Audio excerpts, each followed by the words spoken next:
Hello students, video शुरू करने से पहले प्लीज चैनल को लाइक, शेयर और सब्सक्राइब जरूर करें। एक इम्पॉर्टेंट इन्फॉर्मेशन, अगर आपको इस वीडियो के नोट्स चाहिए तो डिस्क्रिप्शन बॉक्स में दिया गया डाउनलोड लिंक चेक करें।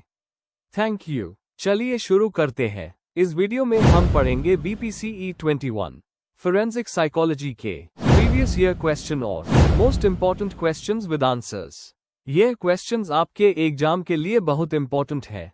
अगर आपने ये अच्छे से कर लिए तो एग्जाम निकलना पक्का है।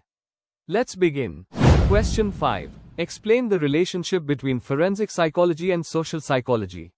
Question explanation. इस क्वेश्चन में हमें यह समझना है कि फोरेंसिक साइकोलॉजी, जो कानूनी और क्रिमिनल जस्टिस सिस्टम में साइकोलॉजी का उस करती है, और सोशल साइकोलॉजी, जो ह्यूमन बिहेवियर को सोशल कॉन्टेक्स्ट में समझाती है, के बीच क्या कनेक्शन है।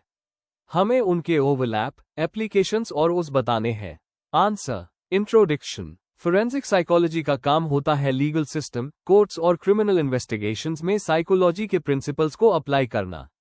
इससे अफेंडर्स, विक्टिम्स, विटनेसेस और जजेस जरी का बिहेवियर समझा जाता है। सोशल साइकोलॉजी दूसरी तरफ इस बात पर फोकस करती है कि लोगों का सोचना, फील करना और बिहेव करना दूसरों की प्रेजेंस में कैसे बदलता है। दोनों सब्जेक्ट्स एक दूसरे से जुड़े हुए हैं क्योंकि फोरेंसिक साइकोलॉजी सोशल साइकोलॉजी के थियरीज और कॉन्सेप्ट्स का उस करती है, जैसे कि एटीट्यूड, स्टेरियोटाइप्स, कन्फॉर्मिटी और group behaviour. Main body. 1. Attitudes, stereotypes और प्रेजुडिस का रोल। सोशल साइकोलॉजी बताती है कि लोगों के एटीट्यूड्स और प्रेजुडिसेस उनके डिसीजंस को अफेक्ट करते हैं। फोरेंसिक साइकोलॉजी में ये इंपॉर्टेंट है क्योंकि पुलिस प्रोफाइलिंग और जरी का डिसीजन स्टेरियोटाइप्स से इन्फ्लुएंस हो सकता है। एग्जाम्पल, जूरी मेंबर्स अगर किसी अक्यूज्ड के रेस के अगेंस्ट बायस रखते हैं तो उनका जजमेंट अनफेयर हो सकता है। 2. आईविटनेस टेस्टिमनी और मेमोरी। सोशल साइकोलॉजी के रिसर्च ने दिखाया है कि मेमोरी सोशल इन्फ्लुएंस से बदल सकती है। एलिजाबेथ लॉफ्टस की स्टडीज बताती हैं कि आईविटनेस मेमोरी लीडिंग क्वेश्चन से डिस्टॉर्ट हो सकती है। फोरेंसिक साइकोलॉजी इस नॉलेज को यूज करके आईविटनेस टेस्टिमनी की रिलायबिलिटी को चेक करती है। 3. सोशल इन्फ्लुएंस और क्रिमिनल बिहेवियर। कन्फॉर्मिटी और ओबीडियंस जैसे कॉन्सेप्ट सोशल साइकोलॉजी में एक्सप्लेन होते हैं और फोरेंसिक साइकोलॉजी इन्हें क्राइम समझने के लिए उस करती है। मिलग्राम का ओबीडियंस एक्सपेरिमेंट दिखाता है कि लोग अथॉरिटी के प्रेशर में गलत काम कर सकते हैं। गैंग्स और पीर प्रेशर के केसेस भी इसी फ्रेमवर्क से समझे जाते हैं। 4. Group dynamics in legal system. Jury deliberation, police teams और पैरोल बोर्ड्स में ग्रुप प्रोसेसेस काम करते हैं। ग्रुप थिंक और कन्फॉर्मिटी डिसीजंस को डिस्टॉर्ट कर सकते हैं। फोरेंसिक साइकोलॉजी सोशल साइकोलॉजी के ग्रुप डायनामिक्स थियरीज का यूज करके इन्हें समझाती है। 5. रिहेबिलिटेशन और prevention programs. Social psychology forensic psychology को रिहेबिलिटेशन और प्रिवेंशन प्रोग्राम्स डिजाइन करने में हेल्प करती है। एग्जाम्पल, जुवेनाइल डिलिंक्वेंसी प्रिवेंशन में पीर मेंटरिंग और कम्युनिटी सपोर्ट का यूज किया जाता है जो सोशल साइकोलॉजी के प्रिंसिपल्स पर बेस्ड होता है। कंक्लूजन। तो कंक्लूजन में फोरेंसिक साइकोलॉजी और सोशल साइकोलॉजी एक दूसरे से बहुत क्लोजली रिलेटेड है। फोरेंसिक साइकोलॉजी लीगल और क्रिमिनल सिस्टम में अप्लाई होती है, लेकिन सोशल साइकोलॉजी के कॉन्सेप्ट्स जैसे मेमोरी, ग्रुप बिहेवियर, प्रेजुडिस और इन्फ्लुएंस उसके बैकबोन है। दोनों सब्जेक्ट्स का इंटीग्रेशन क्रिमिनल जस्टिस को ज्यादा फेयर और इफेक्टिव बनाता है। If you need the notes of this video, there is a download link in the description box.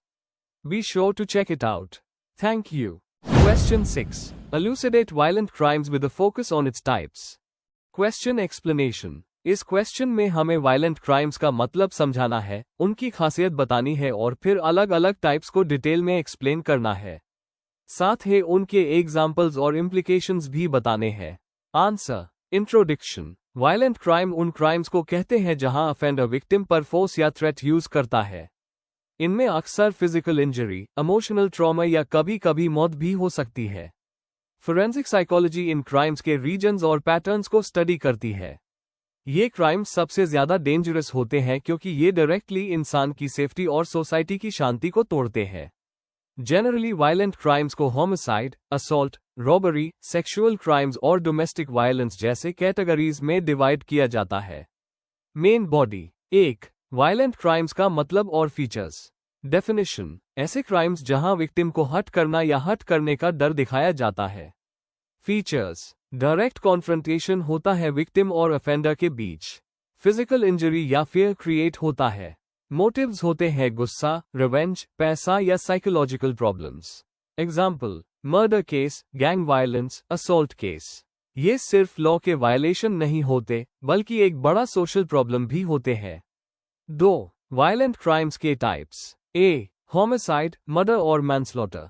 दूसरे इंसान की जान लेना अनलॉफुल तरीके से। मर्डर, पहले से प्लानिंग करके किसी की जान लेना। मैनस्लॉटर, बिना प्लानिंग के सडन प्रोवोकेशन में killing. Example, domestic murder, contract killing. B. Assault, simple और एग्रेवेटेड, किसी को मारना, चोट पहुंचना या धमकाना। सिंपल असॉल्ट, छोटी मोटी इंजरीज बिना डेडली वेपन के। Aggravated assault, serious injury with weapons. Example, road rage, gang fight. C. Robbery, theft के साथ वायलेंस या थ्रेट यूज करना। इसमें प्रॉपर्टी क्राइम और वायलेंस दोनों होते हैं। Example, bank robbery with gun. D. Sexual offences, rape और sexual assault, forcefully sexual act करना या कोअर्शन यूज करना। विक्टिम पर लंबी अवधि का साइकोलॉजिकल इम्पैक्ट होता है। Example, rape cases, child abuse. A. Domestic violence, family या इंटीमेट रिलेशंस में वायलेंस। फिजिकल, इमोशनल और सेक्सुअल अब्यूज इंक्लूड होता है। Example, spousal abuse, child abuse. 3. Psychological और social view points. Psychological factors, aggression, personality disorders, drug, alcohol abuse, childhood trauma, violent environment. Social factors, गरीबी, unemployment, peer pressure और gang culture. Media में violence का glamorisation. Case studies दिखाती हैं कि कई violent offenders childhood में अब्यूज या नेग्लेक्ट फेस करते हैं। 4. वायलेंट क्राइम्स को कंट्रोल करने के तरीके। लीगल स्टेप्स, स्ट्रिक्ट कानून, फास्ट ट्रैक कोर्ट्स और punishments. Rehabilitation, counselling, anger management, rehab programs. Preventive measures, awareness campaigns against domestic violence, community policing to stop gang crimes, education for peaceful conflict resolution. Conclusion, violent crime सबसे serious category के crimes होते हैं जो directly life और dignity को harm करते हैं। इनमें homicide, assault, robbery, sexual offences और डोमेस्टिक वायलेंस शामिल होते हैं। इनके पीछे साइकोलॉजिकल और सोशल दोनों फैक्टर्स का रोल होता है, इसलिए कानूनी एक्शन के साथ साथ प्रिवेंटिव और रिहेबिलिटेटिव मेजर्स भी जरूरी होते हैं।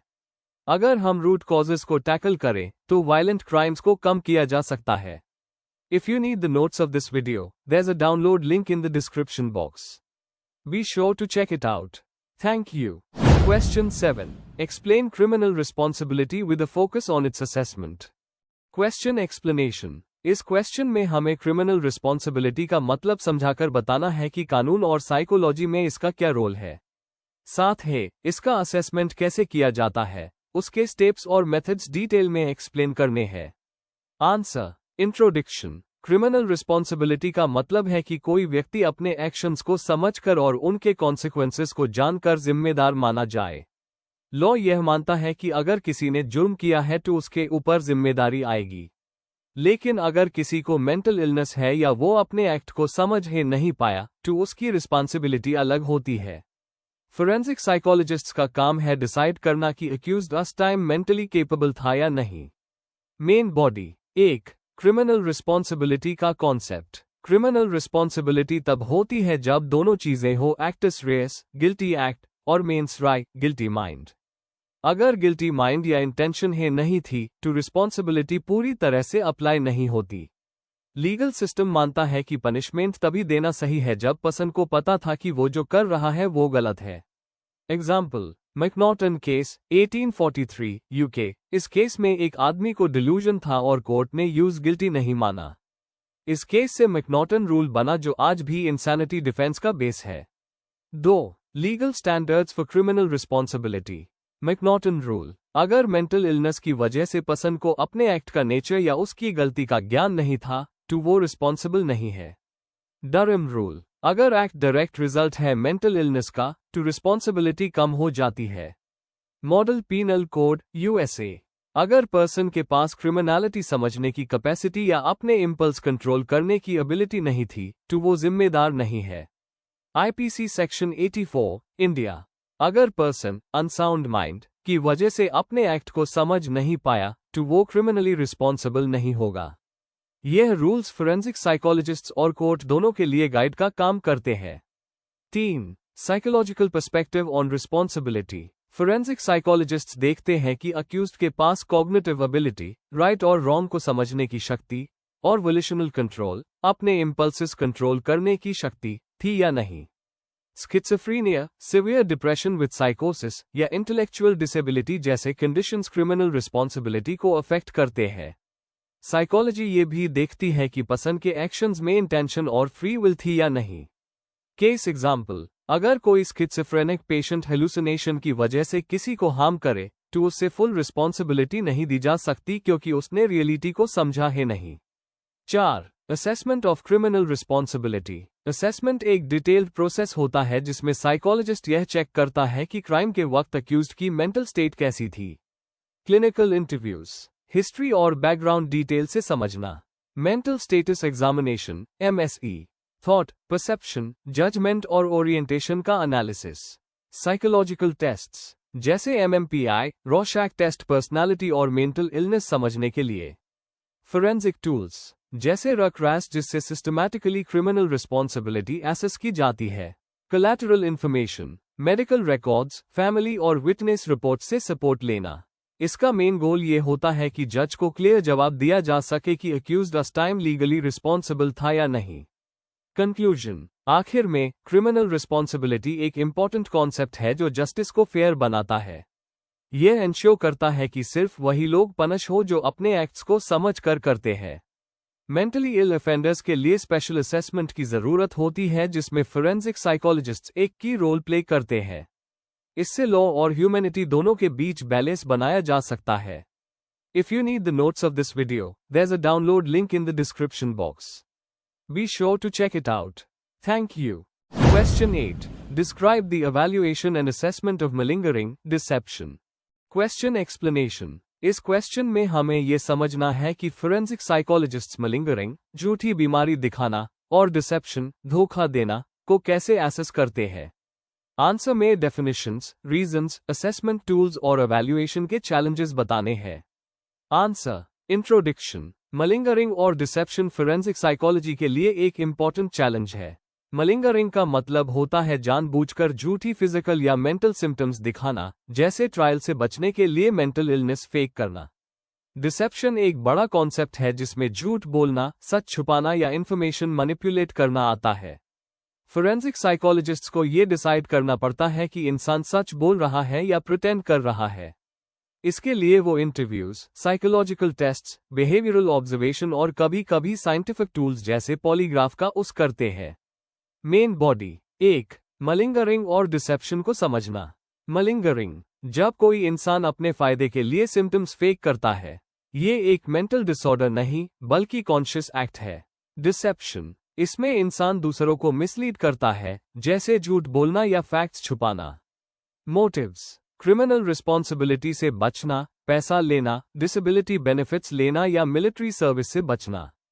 फोरेंसिक रोल, कोर्ट में ये डिसाइड करना होता है कि इंसान जेन्युइनली इल है या एक्टिंग कर रहा है। 2. Assessment methods. Clinical interviews, structured interviews से पता चलता है कि सिम्टम्स कंसिस्टेंट हैं या नहीं, जैसे SIRS टूल यूज होता है। Psychological tests, MMPI-2 validity scales, fake symptoms पकड़ने में हेल्पफुल। MFAST, मलिंगरिंग स्क्रीन करने का एक short tool. Polygraph, heart rate, sweating और ब्रीदिंग डिटेक्ट करता है, लेकिन रिलायबिलिटी हमेशा स्ट्रांग नहीं होती। न्यूरोसाइकोलॉजिकल टेस्ट्स, मेमोरी और अटेंशन फेक करने की कोशिश को आइडेंटिफाई करते हैं। 3. बिहेवियरल और ऑब्जर्वेशनल साइंस। इनकंसिस्टेंसी, जब सिम्टम्स के क्लेम और रियल लाइफ बिहेवियर मैच नहीं करते।